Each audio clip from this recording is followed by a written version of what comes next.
नमस्कार, मैं हूं भूपेंद्र रावत और आज हम देखिए मेरे साथ में हम कराला गांव में हैं और आज हम चर्चा करेंगे कि किस तरीके से मोहन भागवत ने 4 जुलाई को आप सब लोगों ने देखा गाजियाबाद में आरएसएस से जुड़े मुस्लिम कार्यकर्ताओं को संबोधित करते हुए क्या बोला था कि जो हमारे देश में मुसलमानों को भारत से भगाने की बात करता है वो हिंदू नहीं है और जो गाय पूजनीय है लेकिन जो मॉब लिंचिंग करता है वह भी हिंदू नहीं है। लेकिन जिस वक्त गाजियाबाद में मोहन भागवत मुस्लिमों के बीच में ऐसा प्रवचन दे रहे थे, ठीक उसी वक्त की क्रोनोलॉजी है कि पटौदी में एक बड़ी पंचायत हरियाणा में आयोजित की गई थी जिसमें भारतीय जनता पार्टी का प्रदेश अध्यक्ष सूरजपाल अम्मू वह चैलेंज कर रहा था कि मुसलमानों को भारत से भगाया जाएगा। और दूसरी बात, सीए एनआरसी के खिलाफ जो आंदोलन चल रहा था जामिया मिलिया में छात्रों पर 30 जनवरी 2020 को फायरिंग करने वाला गोपाल वो नारे लगवा रहा था। क्या नारे लगवा था? जब मुल्ले काटे जाएंगे राम नाम चिल्लाएंगे। ये बात मैं इसलिए कह रहा हूं और मैं आपको याद दिलाना चाहता हूं, एक तरफ मोहन भागवत का ये मुसलमानों के बीच में दावा करना कि वो हिंदू नहीं है जो मॉब लिंचिंग करते हैं और वो हिंदू नहीं है जो मुसलमानों को भगाने की बात करते हैं। दूसरी तरफ नरेंद्र मोदी का षड्यंत्र आप देखिए। आज की तारीख में नरेंद्र मोदी पूरे मंत्रिमंडल को बदल करके क्या संदेश देना चाहते हैं?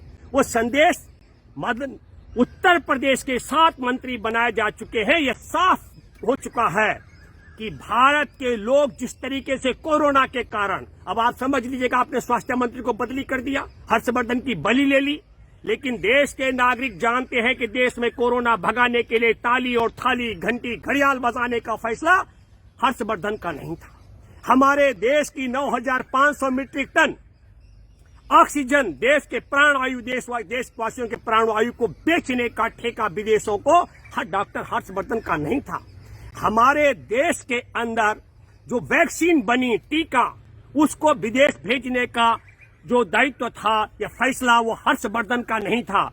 तो क्या एक चुनाव के समय आरएसएस प्रमुख मोहन भागवत का मॉब लिंचिंग करने वालों को गैर हिंदू बता देना और दूसरी बात जो पाकिस्तान भगाने की बात करते हैं या देश से मुसलमानों को भगा देने की बात करते हैं वो हिंदू नहीं है? इस पर मैं बात करने के लिए आपको पहले याद दिलाना चाहता हूं कि मॉब लिंचिंग के मसले क्या हैं।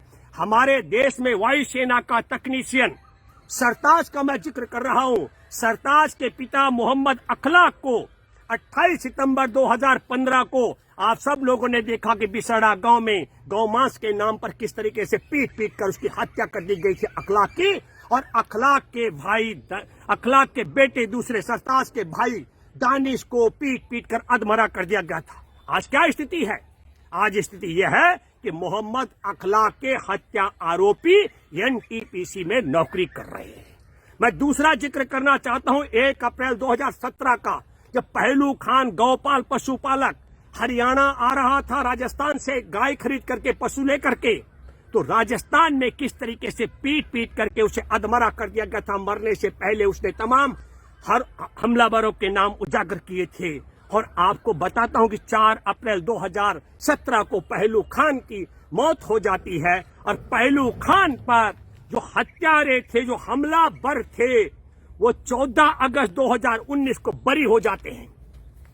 आपको मैं तीसरा जिक्र करना चाहता हूं, आप सब लोगों को जानकारी होगी कि 2 जून 2017 को अलीमुद्दीन रामगढ़ झारखंड का मैं जिक्र कर रहा हूं, मीट का व्यापारी किस तरीके से भीड़ ने उसे पीट पीट कर मार डाला था। और हत्यारों पर जब हाई कोर्ट से जमानत हुई तो केंद्रीय मंत्री जयंत सिन्हा उनका फूल माला डालकर स्वागत करता है। तो हम ये कहना चाह रहे हैं आपके माध्यम से कि हमारे देश की स्थिति क्या है। हमारे देश में सेना में, वायुसेना में तकनीशियन सरताज के पिता के पहलू खान के हत्यारों को वो एनटीपीसी में नौकरी कर रहे हैं। पहलू खान के हत्यारे बरी हो जाते हैं। और झारखंड का मैं जिक्र कर रहा हूं, अलीमुद्दीन का उसके हत्यारे छुट्टा घूम रहे हैं। और अभी 16 मई को आपने देखा हरियाणा में किस तरीके से खट्टर सरकार ने किसानों पर बर्बरता से लाठी बरसाई थी विरोध करने वालों पे। और फिर क्या हुआ, जब ये बात हुई और पूरे देश में छी होने लग गई, तो आसिफ का अपहरण कर दिया गया 35-40 लोगों के माध्यम से। और जब 35-40 लोगों ने का माध्यम से अपहरण हुआ, तो पुलिस ने अपहरण हत्या करने वालों आसिफ के हत्यारों को गिरफ्तार किया। तो 30 मई को एक बड़ी पंचायत वहां की गई, और पंचायत में आप सब लोगों ने देखा होगा सूरजपाल अम्मू का भाषण आपने सुना होगा।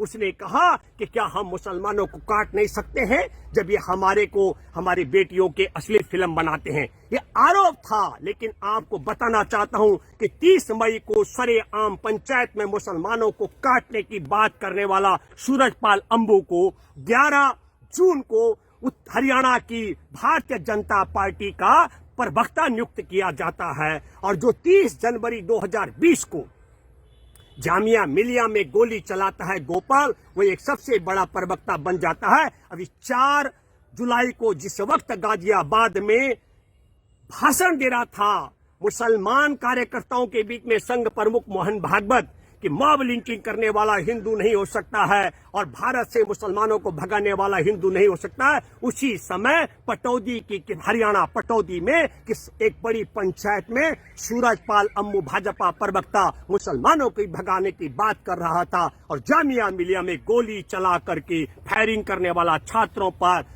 गोपाल नारे लगवा रहा था, जब मुल्ले काटे जाएंगे राम नाम चिल्लाएंगे। ये बात मैं इसलिए कहना चाह रहा हूं कि न केवल भाषणबाजी से होगा, संघ प्रमुख मोहन भागवत को बताना होगा कि मोहब्बत सरताज जो सेना में वायु सेना का तकनीशियन है, उसके पिता का हत्यारा मोहम्मद अखलाक के हत्यारे बरी क्यों घूम रहे हैं, पहलू खान के हत्यारे बरी क्यों हो गए हैं, आलिमुद्दीन के हत्यारे छुट्टा क्यों घूम रहे हैं, और आसिफ के हत्यारों को छुटाने के लिए खुली पंचायत क्यों हो रही है, और मुल्ले काटे जाएंगे राम नाम चिल्लाएंगे नारे क्यों लगाए जा रहे हैं। और दूसरी क्रोनोलॉजी हम आपको बताना चाहते हैं, हमारे देश के अंदर लाखों लाख लोगों की कोरोना के कारण जान चली गई है। नरेंद्र मोदी का आप समझ गए कि मोदी का योगी का खेल खत्म हो गया, इनके अपील पर वोट नहीं पड़ेगा, लेकिन जनता जानती है कि लाखों की जान चली गई। नदियों में चील कौवे कुत्ते खा रहे थे, और नदी किनारे रेत में हजारों की संख्या में आप सब लोगों ने देखा किस तरीके से हिंदुओं की कब्र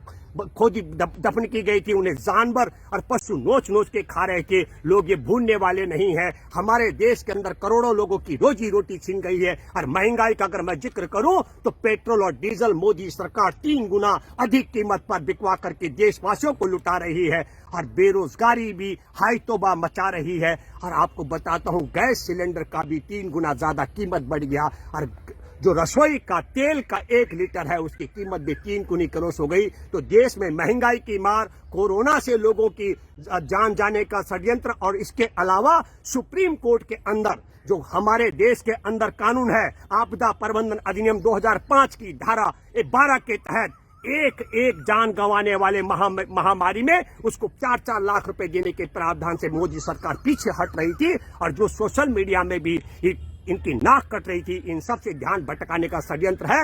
जनता भूल नहीं सकती है, मोदी जितना मर्जी चेहरे बदल दें और मोहन भागवत जितना मर्जी अपने लोगों को, लेकिन मैं दावे के साथ मैं कह सकता हूं हमारे देश के अंदर डीएनए सबका एक बताया मोहन भागवत ने। मैं एक दावे के साथ मैं कह सकता हूं हमारे देश के सबका डीएनए एक नहीं हो सकता है। जब पूरा देश का किसान मजदूर आदिवासी दलित मछुआरे देश में अंग्रेज सरकार के खिलाफ लड़ रहे थे, तब आरएसएस के लोग गोरों की मुखबिरी कर रहे थे, उनका डीएनए हमारे देश के नागरिकों के साथ नहीं हो सकता है। पिछली सरकारों ने हमारे देश के अंदर रेल से लेकर जहाज तमाम सरकारी संस्थानों को स्थापित किया, और संघ परिवार की सरकार हमारे देश के सरकारी संस्थान बेच रही है कंपनियों को। इनका डीएनए हमारे देश के नागरिकों के साथ नहीं हो सकता है। हमारे देश के अंदर भाईचारा उसको खराब करने वाले ये जो नारे लगवाते हैं कि हाँ क्या नारा इनका खतरनाक है कि जब मुल्ले काटे जाएंगे राम नाम चिल्लाएंगे, इनका डीएनए हमारे देश के नागरिकों से मैच नहीं हो सकता है। और जो मुसलमानों को भगाने की बात करते हैं उनका डीएनए हमारे देश के नागरिकों के साथ नहीं हो सकता है।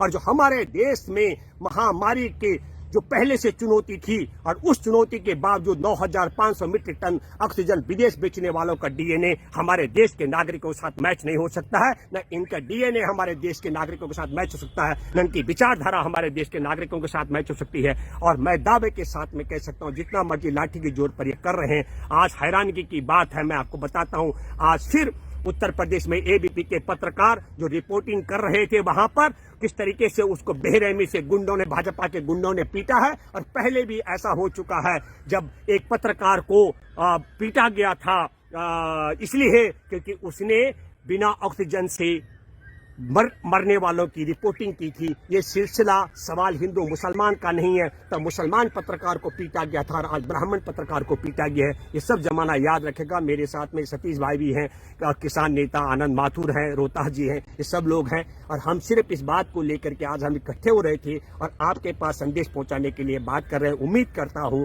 कि भारतीय जनता पार्टी का ये भले चेहरा बदलने का जो षड्यंत्र और खेल है, इससे भी आप सतर्क रहें। और संघ प्रमुख एक तरफ उत्तर प्रदेश के चुनाव में गाजियाबाद में अपना भाषा क्या बोलता है, और संघ की ही भाजपा का नेता सूरजपाल अम्मू मुसलमानों की पटौदी में भगाने की बात करता है। इनका पोषित गोपाल जो है वो कहता है कि जब मूल्य काटे जाएंगे राम नाम चिल्लाएंगे। ये बात भी आपको याद रखनी है। धन्यवाद। जय जवान जय किसान।